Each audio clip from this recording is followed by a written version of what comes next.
अस्सलाम वालेकुम। Welcome to our channel novel zoology. कैसे हैं आप सब लोग? उम्मीद है सब ठीक ठाक होंगे, खैरियत से होंगे और हमारे नॉवेल्स को अच्छे से एंजॉय कर रहे होंगे। लेकर आई हूँ द लाइन ब्रेकर खशिकन की न्यू एपिसोड। और जनाब यौशा साहब को तो अच्छे से पता चल गया है कि बीवी क्या चीज़ होती है। नीमल ने तो उसको नाकों चने चबा दिए हैं। सुबह शाम सॉरी बोल बोल के जो है ना नीमल को उसने रोका हुआ है। अब देखें क्या होता है आगे की एपिसोड में। जल्दी से चैनल को सब्सक्राइब कर दें, वीडियो को लाइक कीजिएगा, शेयर कीजिएगा, बेल आइकन को ज़रूर प्रेस कीजिएगा। नॉवेल है the line breaker, episode number है 36। मेरे शौहर और मेरे घर से दूर रहो वरना अगली दफ़ा मैं तुम्हें छोड़ूंगी नहीं, समझी? वो पूरे कांपते वजूद के साथ कहती, उसे धक्का देती, वार्न करते हुए बोली और फर्राटे से वहाँ से निकलकर आगे बढ़ गई थी कि यू बिच लिजियाना कहती उसके पीछे जाने लगी थी कि यौशे ने उसे पकड़कर झटके से अपनी तरफ किया था। यकीनन तुम जो इरादा लेकर मेरे पास आई थी नीमल के थप्पड़ की सूरत में, तुम्हें उसका जवाब तो मिल गया होगा। मेरा थप्पड़ और तंबी शायद तुम्हारे लिए काफ़ी नहीं था, इसलिए उसने बात अधूरी छोड़ते मोबाइल को ऑन किए उसके सामने किया। सामने चलती वीडियो को देखकर लिजियाना की आंखें फटी थी। वो नाजेबा हरकत से भरी हुई थी। तुम औरत होकर इतनी होशियारी दिखा सकती हो तो मैं तो मर्द हूँ, तुमसे एक दर्जा ज़्यादा होशियार। पिछले कई महीनों से ये वीडियो मेरे पास मौजूद है। मैं चाहता तो इस वीडियो को तुम्हारे खिलाफ इस्तेमाल करके तुम्हें बेइज्जत कर चुका होता, लेकिन मेरा मज़हब और मेरी अच्छाई मुझे पर्दादारी करना सिखाता है, यूँ किसी की इज्जत ख़राब करना नहीं। अब तुम ये वीडियो देख चुकी हो, समझदारी दिखाते हुए तुम यकीनन अपनी नौकरी, बॉस से ताल्लुकात को, उसकी दी गई मराद को एक साथ गंवाना नहीं चाहोगी। यौशे ने उसी का जुमला जूते की सूरत में उसे मारा था। बदला लेना मुश्किल नहीं, किसी को बर्बाद कर देना सबसे आसान काम है, लेकिन मेरा दीन, मेरे आखिरी नबी हज़रत मोहम्मद सल्लल्लाहु अलैहि वसल्लम मुझे तुम जैसी औरतों की भी इज्जत करना सिखाते हैं, किसी की तजलील करना नहीं सिखाते। मौके से फ़ायदा उठाने से मना करते हैं, किसी को नुकसान पहुंचाकर उसे बर्बाद करने से मेरा मज़हब ने मना किया है। पर जैसे उसे फिर से तंबी करना चाह रहा हो, लेकिन आइंदा भी मैं तुम्हारी पर्दापोशी करूँगा, इस भूल में मत रहना, समझी? वो उसे हैरतज़दा छोड़ता आगे बढ़ गया था। वो क्या कह गया था? उसको आईना दिखा गया था। उसकी ज़िंदगी में सैकड़ों मर्द आए थे, लेकिन किसी ने भी उसके साथ ऐसा सलूक नहीं किया था।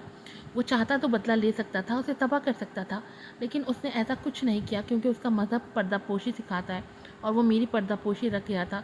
वो वाकई में मुख्तलिफ था। उसको नीमल जैसी वफादार औरत का ही शौहर होना चाहिए था। वो मायूसी से हाथ गिराए बस सोच कर रह गई थी। वो पार्किंग एरिया में आया तो वो गाड़ी के पास ही खड़ी उसका इंतज़ार कर रही थी। यौशे ने करीब आते ही गाड़ी का लॉक खोला था। वो उसे देखे बगैर ही गाड़ी का दरवाज़ा खोले बैठ गई थी। यौशे भी उसकी ये हरकत नोट करता गाड़ी में बैठ गया था। अंदर बैठते ही उसने उसके चेहरे की तरफ देखा। वो उसे बेहद संजीदा लगी थी। वो जो लिजियाना के साथ कर गई थी वो सोच भी नहीं सकता था। नीमल, यौशे के मुखातिब करने पर उसने मज़ीद चेहरा दूसरी तरफ कर लिया, मतलब वो नाराज़ थी। यौशे ने ठंडी सांस भरी और खामोशी से गाड़ी स्टार्ट कर दी। अब यकीनन उसे मनाने का मरहला भी तय करना था। घर आकर भी वो बिना बात किए बेडरूम में चली गई थी। वो कमरे में आया तो वो सुता चेहरा लिए बेड पर ही बैठी थी। उसकी खामोशी हमेशा की तरह यौशे को परेशान कर रही थी। वो चेंज करके आया तब भी वो ऐसे ही बैठी थी। यौशे, इस दफ़ा तुझे नरमी दिखाने की ज़रूरत नहीं है, वरना ये तुझे अंगूठे के नीचे रखने में देर नहीं लगाएगी। यही सोचते वो मोबाइल पकड़े उसके पास आकर बैठ गया था। तभी वो झटके से उठी थी कि यौशे ने उसका हाथ पकड़ा था। बैठो। अंदाज और लहजे दोनों में सख्ती थी, लेकिन वो सख्त चेहरा लिए हाथ छुड़वाने की कोशिश कर रही थी, पर यौशे की गिरफ्त में सख्ती सी आ रही थी। तभी उसने खींच कर उसे अपने पास बिठाया था। वो रुख मोड़ गई थी। मैं जानता हूँ तुम नाराज़ हो, लेकिन बात भी तो सुननी चाहिए। उसने मोबाइल ऑन करते उसके सामने वीडियो की थी। पूरी वीडियो देखने के बाद भी नीमल के तासुरात में कोई तब्दीली नहीं आई थी। यौशे अब अजहद हैरान हुआ था। वो जुज़बुज़ होकर खुद ही बताने लगा था, इन 7 सालों में लिजियाना से मेरी सिर्फ एक दफ़ा मुलाकात हुई है, वो भी पिछले माह, वो भी ऑफिशियल लंच में। पता नहीं कहाँ से आ गई थी। मैंने उसे थप्पड़ मारकर तंबी की थी, पर मैं जानता था वो हम दोनों के दरमियान ज़रूर आएगी, इसीलिए मैंने ये वीडियो बनवाई थी। इतनी होशियार तो वो है, इस वीडियो को देखने के बाद कभी वो हमारे दरमियान नहीं आएगी। पूरी बात कहने के बाद यौशे ने गौर से उसका चेहरा देखा। एक जंबिश भी उसके चेहरे पर नहीं आई थी उसके लिए। ये अजीब था, नॉर्मल से हटकर था। अब वो अंदर ही अंदर सही मानों में दबाव में आया था, पर जाहिर करना बेवकूफ़ी था। नीमल, तुम सुन रही हो मेरी बात? पर जवाब नदारत। नीमल, तुम बात क्यों नहीं कर रही हो? वो झंझलाकर ज़ोर से बोला। तब भी वो अपने मुंह फेरे खामोशी रही। ये लड़की हमेशा उसे तपाने में, डराने में कामयाब हो जाती थी। ओके फाइन, मत बात करो।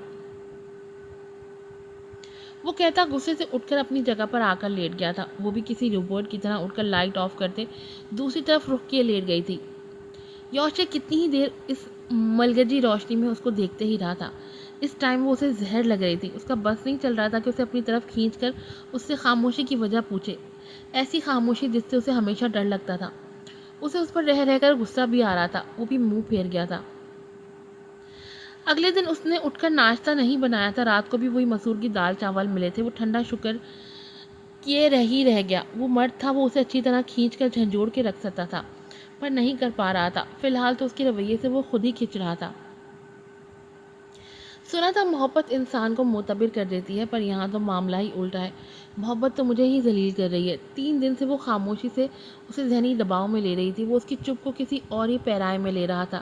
کہیں مجھے یہ چھوڑ کر جانے کا پلان تو نہیں بنا رہی؟ یہی سوچتے اس کا دل ہولزدہ ہوا تھا، پیٹ میں گرہ سی بن گئی تھی۔ تیسرے دن مانو یوشے کی بس ہو گئی تھی، وہ ڈائننگ ٹیبل پر آیا۔ آج کھانا تیار تھا۔ وہ اہتمام نہیں کرتی تھی، بس 1 ڈش پکاتی تھی۔ چکن کڑھائی کو کافی اچھے طریقے سے بنایا تھا، چپاتیاں بھی بنائی تھی۔ یوشے کو ڈھارس ملی تھی۔ باہر چلیں کہتے آخر یوشے نے ہتھیار پھینکتے مفاہمت کی راہ ہموار کی۔ نیمل نے برتن اٹھاتے اسے دیکھا، پھر برتن کو سنک میں رکھ کر وہ کمرے میں چلی گئی تھی۔ وہ اسے حیرت سے دیکھ رہا تھا، تبھی وہ عبایا پہن کر اس کے سامنے تھی۔ وہ بھی خاموشی سے چابی اٹھاتا باہر کی طرف قدم بڑھا گیا تھا۔ وہ گاڑی سے اتر کر پیدل ہی چل رہے تھے کہ یوشے نے نظر اٹھا کر اسے دیکھا، پھر اس کا موڈ چیک کرنے کے لیے آہستگی سے اس کے کندھے کے گرد بازو حمائل کیے۔ حیرت تھی، نہ وہ الگ ہوئی تھی اور نہ ہی غصہ کیا تھا۔ یوشے نے بغور اس کا چہرہ دیکھا، مطلب ناراضگی ختم ہو گئی ہے۔ وہ چلتے جھکے سر کے ساتھ مسکرا دی۔ میں ناراض کب تھی، بس خفا تھی، اس نے کہا۔ وہ چلتے چلتے یکدم بھونچکا سا رہ گیا۔ مطلب تم لیزیانا کی بات پر ناراض نہیں ہو؟ وہ اس سے الگ ہوتا بولا۔ نہیں تو؟ تمہارے پارکنگ ایریا میں دیر سے آنے پر خفا تھی۔ وہ کیا کہہ رہی تھی؟ وہ کیا سوچے بیٹھا تھا؟ تو تم اس بات پر خفا ہو؟ وہ لفظوں پر زور دیے ذرا دانت جما کر بولا۔ وہ چلتے چلتے رک گیا۔ فار گاڈ سیک نیمل، پچھلے 3 دن سے تمہارے رویے نے مجھے پریشان کر کے رکھا ہے۔ تمہاری خاموشی کی وجہ سے کتنا ذہنی دباؤ میں رہا ہوں میں۔ وہ جیسے دبا دبا غصہ نکال رہا تھا، اور واپس آ کر میں نے ساری وجہ بتا تو دی تھی۔ ہاں، پر جب میں نے اسے چپیڑ رسید کر دی تھی تو تمہیں فوراً میرے پیچھے آنا چاہیے تھا، یا پھر مجھے روک کر میرے سامنے اس کی انسلٹ کرتے، مجھے ذرا سکون تو ملتا۔ سچ باہر کھڑے سب مجھے گھور کر دیکھ رہے تھے، اتنی امبیرسمنٹ ہو رہی تھی۔ وہ آرام سے کہہ کر اس کا دل جلا گئی تھی۔ وہ حیران سا اس کی شکل دیکھتا ہی رہ گیا تھا۔ وہ کئی دنوں سے صرف اس بات پر پریشان تھا کہ لیزیانا اگر اس سے ملتی ہے تو یہ فوراً اس کے پیچھے چلتے اپنا گھر خراب کرنے میں ٹائم نہیں لگائے گی۔ وہ کہاں بھاگ رہا تھا، وہ کیا سوچے بیٹھی تھی؟ سامنے کھڑی لڑکی نہایت معصومیت سے اس کی سوچ کو الٹ دیتی تھی۔ کیا تم جانتی ہو پچھلے 3 دن سے تم نے مجھے کتنے ذہنی اضطراب میں مبتلا کیے رکھا ہے؟ یا میں سیدھا سیدھا یہ کہوں کہ تم نے یہ سب جان بوجھ کر کیا ہے نیمل۔ تم میرے معاملے میں بہت ہوشیار ہوتی جا رہی ہو، یہ ٹھیک نہیں ہے۔ وہ جیسے تڑپا۔ نیمل نے اس کی طرف دیکھا، وہ ذرا سنجیدہ تھا۔ تم بھی تو مجھے ایسے ہی اضطراب میں مبتلا کر دیا کرتے تھے۔ وہ سوچ کر رہ گئی۔ اب تمہارے ساتھ رہ رہی ہوں، صحبت کا اثر بھی تو ہوگا نا۔ اچھا، میں تو تمہیں بہت محبت بھی دیتا ہوں، ہر وقت تمہارے آگے پیچھے پھرتا ہوں، اس کا تو تم پر کوئی اثر نہیں ہوتا؟ وہ ذرا جتاتے ہوئے بولا۔ ہاں، صبر سے دیتے رہو، ایک دن تو ہو ہی جائے گا، وہ لاپرواہی سے کہہ گئی، اور وہ اسے گہری نظروں سے دیکھتا رہ گیا۔ وہ 3 دن سے خاموشی سے اس کی سانسیں کھینچ کر بڑی آرام سے ترلے کروا رہی تھی، اور وہ کر رہا تھا۔ وہ ٹھنڈی سانس لیے قدم آگے بڑھا گیا۔ یکدم ایک بات اس کے ذہن میں آئی۔ محض 15 سال کی عمر میں نے ایک دعویٰ کیا تھا کہ مجھے کسی کے انڈر نہیں رہنا، اور پچھلے 7 سالوں سے میں کسی کے انڈر ہونے سے باہر نہیں نکلا۔ پہلے ان خبیث عورتوں کے چنگل میں، پھر 7 لوگوں کے ساتھ رہنا، ناپسندیدہ جاب کو اختیار کیے رکھنا، اور اب اس عورت کے آگے تو مکمل انڈر کر دیا گیا ہوں۔ اس نے بے ساختہ بالوں میں ہاتھ پھیرتے اس کی طرف دیکھا۔ مجھے یقین نہیں آتا کہ یوشے ابراہیم کبھی تم سے یوں پاگلوں والی محبت کرے گا اور تمہیں منا رہا ہوگا۔ نیمل نے بغور اسے دیکھا۔ ہاں، یقین تو مجھے بھی نہیں آ رہا کہ نیمل اسماعیل ایک دن تمہارے ساتھ رہ رہی ہوگی، تمہارے ساتھ۔ وہ بھی بے یقینی لیے اسی کے انداز میں بولی۔ اللہ اپنے بندوں سے کیا کیا کرواتا ہے۔ بیک وقت دونوں کے منہ سے نکلا تھا، پھر ٹھٹک کر بے ساختہ ہی وہ ایک دوسرے کو دیکھ کر مسکرائے تھے۔ दिन आहिस्तगी से गुजर रहे थे कि योशी ने यूं ही बातों में फिल्स का जिक्र किया था। पल में नीमल की रंगत बदली थी। लिजियाना की बात और थी, पर फिल्स से वो नफरत सी करती थी, लेकिन वो बात करना चाहता था, इसलिए कह बैठा था।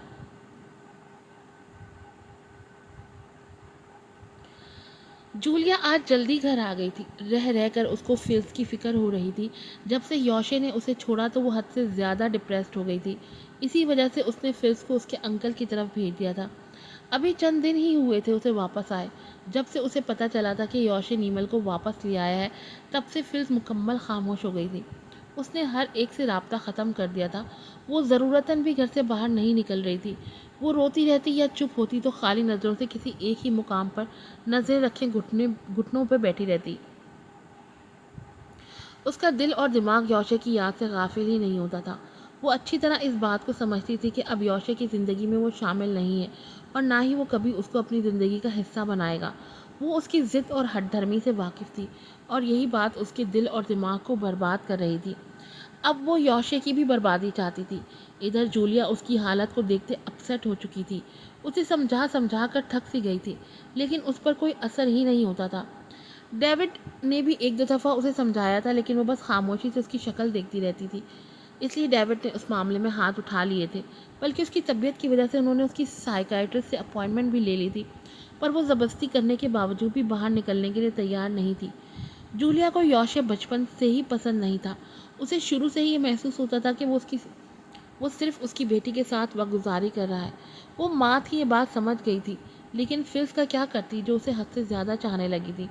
अभी भी वो आते ही अपना बैग रखकर फिल्स के कमरे में आई थी, लेकिन सामने का मंजर देखकर वो हकदक रह गई थी। पूरा कमरा बखरा पड़ा था। कमरे में लगाई एलईडी भी ज़मीन बोझ थी। सामने शीशे की शील्ड्स टूटी पड़ी थी। उसने कमरे के वक्त में खड़े होकर परेशानी से चेहरे पर हाथ फेरते चारों तरफ देखा। कोई एक चीज़ भी कमरे में साबुत नहीं थी। फिल्स, वो एकदम सोचते उसे देखने लगी। उसने भागकर ड्रेसिंग रूम में देखा, वो वहाँ नहीं थी। फिर बालकनी में चेक किया। फिर वो उसे आवाज़ें देती वॉशरूम का दरवाज़ा खोले अंदर गई।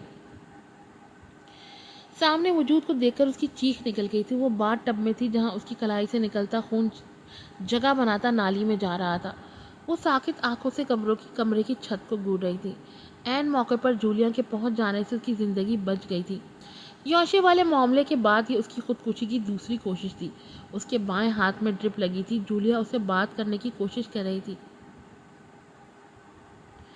फिल्स, क्यों मुझे तकलीफ दे रही हो? तुम यौशे को भूल क्यों नहीं जाती? नहीं भूल सकती। कितने ही अरसे बाद आज उसने ये 3 लफ्ज़ी जवाब दिया था, जो जूलिया को और तड़पा गया। तुम उसे नहीं छोड़ सकती, लेकिन इस हकीकत को कबूल कर लो कि उसने तुम्हें छोड़ दिया है। माँ की बात सुनते तकलीफ से उसकी आंखों के किनारे से आंसू बह बहकर बालों में जज्ब हो गए थे। तुम जब से अपने अंकल के पास से वापस आई, तब से तुमने घर से निकलना बंद कर दिया है। जाओ और जाकर देखो वो अपनी वाइफ के साथ कितना खुश है, और तुम यहाँ इस हालत में पड़ी हो। तुम्हें समझ क्यों नहीं आ जाता कि पहले भी तुम उसके लिए अहम नहीं थी, और आज भी उसकी नज़र में तुम्हारी कोई हैसियत नहीं है। बचपन से अब तक उसने तुम्हें इस्तेमाल किया है, और कुछ नहीं तो उसकी तरह तुम भी शादी कर लो और खुश रहो। जिस तरह वो तुमसे जान छुड़ाकर अपनी ज़िंदगी में मगन है, तुम भी उसे अपनी ज़िंदगी से निकाल कर आगे बढ़ो। वो हमेशा की तरह उसे फिर से समझा रही थी, लेकिन उसकी खामोशी से उसे महसूस हो गया था कि वो बात को समझ नहीं रही है। फिल्स, तुम सुन रही हो?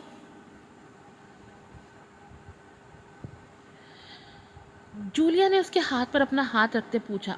मॉम, आप उससे बात करें कि वो मुझसे शादी कर ले। उसके समझाने पर वो फिर से वही बात कर रही थी। जूलिया ने ताज्जुब से उसे देखा। लगता है तुम्हें मेरी बात समझ नहीं आई। तुम्हारी उससे शादी नहीं हो सकती, क्योंकि वो तुमसे ताल्लुक़ रखना ही नहीं चाहता, और वैसे भी वो हमारी कम्युनिटी से नहीं है। और आखिर तुम उसे छोड़ क्यों नहीं देती? जूलिया बुरी तरह विच होते हुए बोली। मैं उसे नहीं छोड़ सकती। उसने फिर से वही बात दोहराई। तुम सिर्फ अपनी जान दे सकती हो ना? जूलिया जनकर बोली। नहीं, मैं जान ले भी सकती हूँ। उसने चेहरा सीधा किए कमरे की छत को घूरते हुए कहा। फिल्स, जूलिया एकदम बदहवास सी हुई थी। तुम ऐसा कुछ नहीं करोगी, तुम सुन रही हो?